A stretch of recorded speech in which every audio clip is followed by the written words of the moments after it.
Political মামলাগুলোতে যখনই কোনো আসামি জামিনপ্রাপ্ত হয় তাদেরকে পুনরায় কোনোরকম তদন্ত ছাড়াই তাদেরকে সাসপেক্টেড আসামি হিসেবে প্রতিনিয়ত গ্রেপ্তার করা হচ্ছে।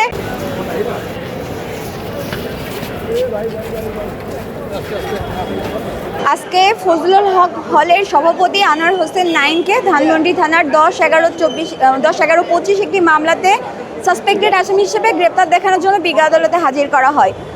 মূলত এই আসামির বিরুদ্ধে শুধুমাত্র 4টি মামলা ছিল। পরবর্তীতে তাকে জামিন করানো হলে বারবার তাকে সোনারেস দেখানো হয় এবং বর্তমানে তার 11টি মামলা হয়েছে এবং প্রত্যেকটি মামলায় সোনারেস হিসেবে তাকে সাসপেক্টেড আসামি হিসেবে গ্রেপ্তার দেখানো হয়েছে।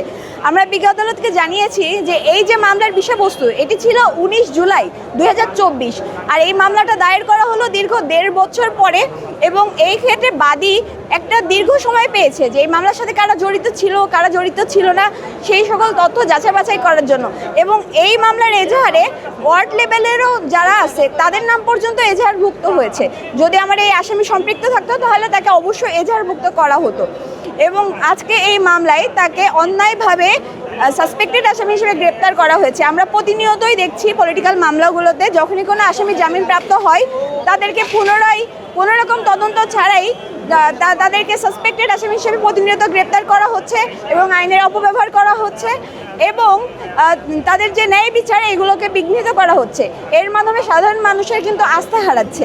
আমরা বিজ্ঞ আদালতকে জানিয়েছি যেহেতু আমার এই মামলায় আসামির নাম এজাহারে নাই এবং মামলাটি দীর্ঘ সময় পরে করা হয়েছে তাকে এই মামলায় গ্রেপ্তারের কোনো যৌক্তিকতা নেই।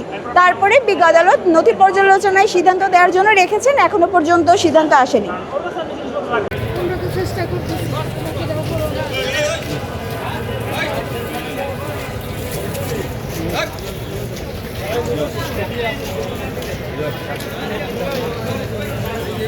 আল্লাহ হাফেজ, ভালো থাকবেন।